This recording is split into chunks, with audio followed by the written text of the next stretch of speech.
right, here is my honest review of Black Knight, and I've got to tell you, I think this card has potential. It's one of those cards that is definitely a wait and see. Do not spend 6k tokens on it right now. Do not roll your spotlight caches right now unless you're going to anyway. But what I'm going to say is that I think this card is a little better than the first impressions would provide. The reason for this is because when you plug it directly into standard discard decks, it does not make those decks better. If you take a Hela deck and you put Black Knight in it, it does not get better. If you take a Dracula Apocalypse deck and you put Black Knight in it, it doesn't necessarily get better. And that is something that's, I think, troubling for some people. Because like in traditional, like you get MODOK, when you unlock MODOK and you plug it into a Hela deck, like your deck is simply better now, right? But not the case with Black Knight. And so what I've come to realize is that I think this should have been obvious, maybe more obvious than we gave it credit for. Black Knight needs a whole different approach to deck building around discard.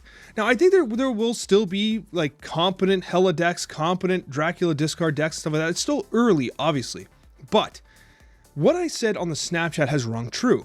I felt that one of the most capable shells for Black Knight early on was going to be the Shuri Taskmaster base shell, where you can utilize Zabu in conjunction with Ghost Rider, because well, the Ebony Blade is going to be a 4-drop, believe it or not, so it's going to have synergy with Zabu. And if this Ebony Blade is a 420 or a 320 on turn 6, you can do something like a Ghost Rider, bring back your Infinite, while also like playing like another card. You can even play Shuri into the Ebony Blade on turn 6 because, well, Shuri's going to be 3 costs and so is going to be the Ebony Blade. So you got some options around how you approach the game. However, there's a couple things I want to say about the Shuri list. Now, don't copy and paste this deck yet. I'm not done.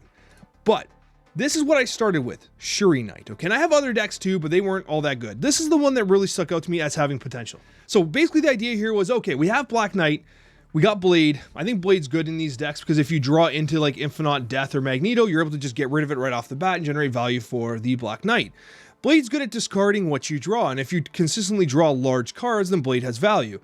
Zabu, while being risky in a Triple M meta, did feel like it was generally speaking okay. And then you had Armor to protect the Shuri-based things, Lady Sif for the reliable discard of either Death, Infinite, or Magneto, Shuri, Ghost Rider, Taskmaster, and Chavez for obvious reasons. Now, this deck felt good, but I felt like it was missing something.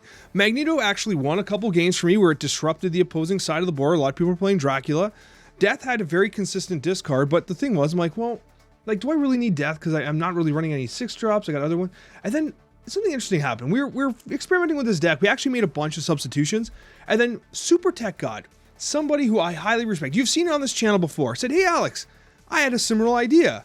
I've been crushing with my deck. And I said, SuperTech, you gotta show me. And it's funny, it was just a couple cards different. But what SuperTechGod came up with, we were so close to each other's mindsets here, but his deck was better. And in playing this version of the Shuri Knight, which I'm calling it, it was just much more consistent because it had additional winning lines. This is the deck you want to copy and paste if you're looking to win. All the credit to SuperTechGod. I have a link to his Twitch and his YouTube down below. He's a great person. And so basically Black Knight Blade, just like we talked about with Zabu Armor, but he included magic. This was really clever. It was really clever. The inclusion of magic allows you to play Shuri on turn 4, skip turn 5, Infinite into the Shuri, right? And then you can Taskmaster the Infinite, right? Or conversely, right? You could even just like, there's so many different lines here because of the additional time that magic gives you. Red Skull just gives you a very natural play with Shuri. You can also Blade the Red Skull. You can Ghost Rider the Red Skull. It just played better because it had like more appropriate opening lines or closing lines at the end of the game. So this was the deck I ultimately liked the best, but it's still, I think it's still missing a couple things. I think Vision could be good in here. There's a couple different things that we can do to make this deck better, but I think it's a really good launching point for what the Black Knight is capable of, because you're going to see games that are absolutely wild.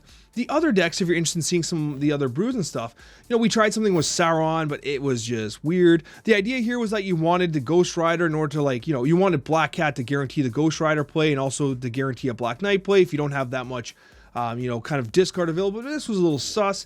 Traditional kind of Black Knight Hela felt really weird. It just did not play well. I didn't like it at all. It just, no, I didn't like this deck at all. Now, Black Knight traditional discard, it felt okay. Like, it wasn't bad. It wasn't bad, but it didn't feel good either. Like it had this ceiling on it where it's like, I'm not going vertical enough to like beat some of like the standard Shuri decks or anything like that. And it just felt okay. And then in the event you discarded something like you didn't necessarily want to discard that just didn't generate as much value to you, like if you're holding Blade and you're just holding Blade and you discard like your Ghost Rider, then your Ebony Blade sucks, right? Like it's just awful. So overall, like I felt like Black Knight discard was just a little sus. Ultimately, if you're interested in trying Black Knight right now, I think that the Shuri-based Taskmaster game is actually pretty interesting, because if you can consider how you can close the game out with, you know, Shuri into the Ebony Blade into Taskmaster plus Blade or whatever it is, the lines start to open up quite a bit. It was an impressive deck. I had fun with it, and I think SuperTechGod's was a little more refined than the version I originally was testing. Regardless, guys, I'm going to showcase some gameplay highlights here live on Twitch TV. I hope you guys enjoy them. If you're not subscribed yet, perhaps consider subscribing. I would really appreciate it. It definitely helps support the channel. Hope you enjoy these gameplay highlights.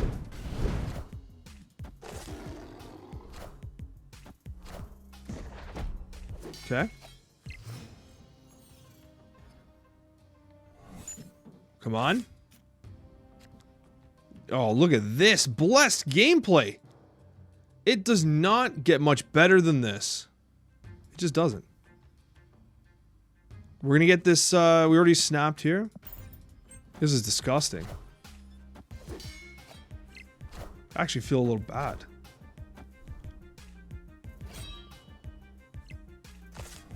Ebony Blade's so cheap. It's turn 4. I don't even need magic. I can just do this. This is disgusting.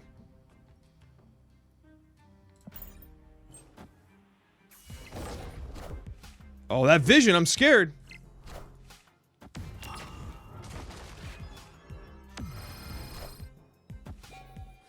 Look at that.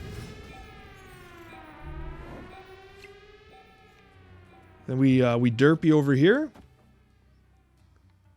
And then we just Ghost Rider, I guess. A lot of decks have been cutting Shang-Chi as well for pure greed reasons. I think they probably just leave here. This is the thing with Ebony Blade that Coccia and I talked about. Like, it becomes so obvious that your line is a huge win. Like, you don't catch anyone by surprise. There's no like, oh man, I can't believe they did that. It's just like you just win. Like, do they really stay in this game?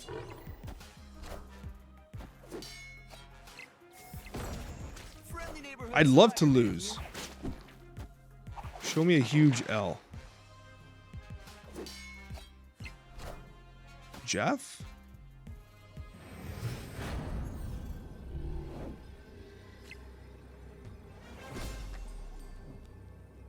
So we Ghost Rider, we Red Skill, we Blade for the memes. I like to say I'm confident here. And this is where Ebony Blade looks really good. This is where it looks super good. When you get the perfect draw, the perfect lines, and then all of a sudden, like, your opponent's staring down the barrel of a loss, right? Like, do they just accept it? Do they try to go for the Shang-Chi play that they think they'll catch me by surprise with? Or do they recognize that, like, I clearly have Ghost Rider? They go for it.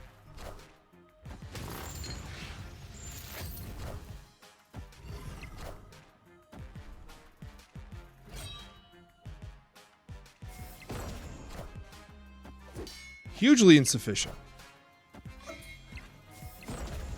It's a massive casserole win. Yeah, that's a lot of power. Like, this is exactly an example of, like, a couple things. One, how good Ebony Blade can be, Black Knight can be. But two, like, how it's so obvious we were going to win that game. The fact that they stayed in it, I think, is a shock to everyone here. Okay, I think I'm going to play the Invisible Woman here. I think I'm okay with it. We do have Sif. We also have Apocalypse on the right, which is nice. They do have their Zebu out. You gotta love Zebu. Ebony Blade, not... Ebony Blade. Ebony Knight. I think we can Sif here. It's fine. Invisible Woman's awkward with Sinister London. We end up getting lucky there. We got an Omega Red gamer. All right. I respect that. Ain't nothing wrong with that. We Black Knight into double Blade here. This is pretty good.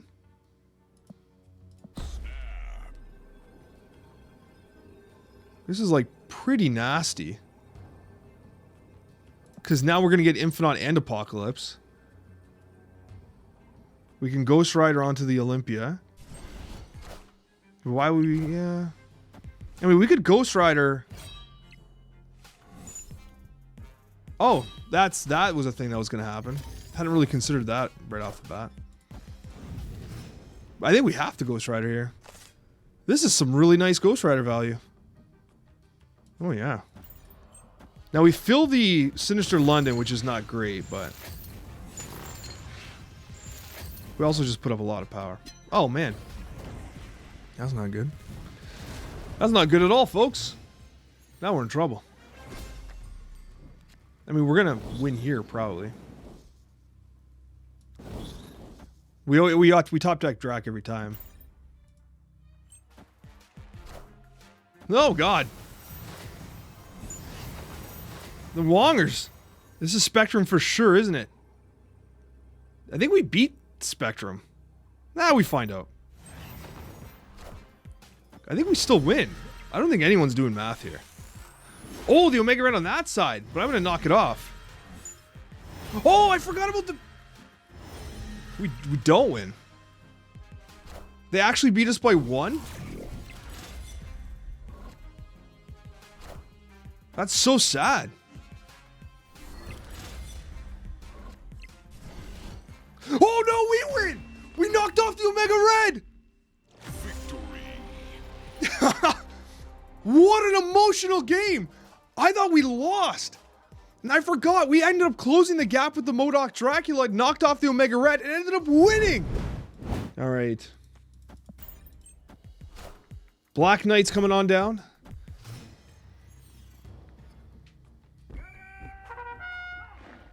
Ramona, okay. And we are not going to beat this this person, as they do fill the Abbey and draw 2 cards. Yeah, so they draw. The Collector, no less.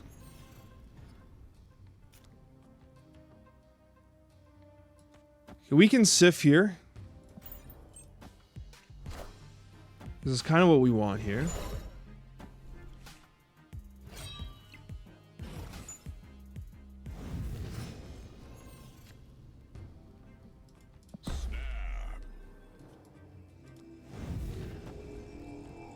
Let's just put the power down. Hey! Oh, really? Really now?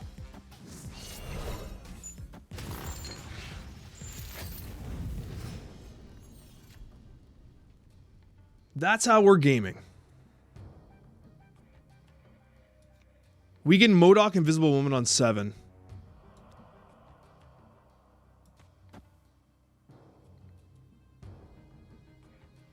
Let's drop Drac here.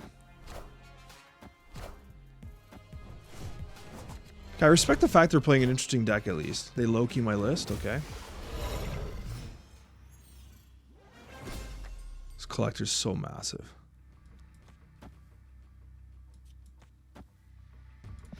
We attack the Collector location. They drop their Invisible One. Okay, interesting deck here. Yeah, we probably just attack here straight up.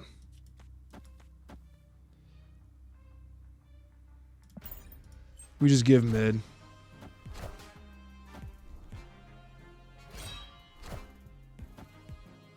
It's an overcommittal there. So my Drac, Maria Hill into Dracula? Dude, you're drunker than I am. Oh, how did you get so lucky? Are you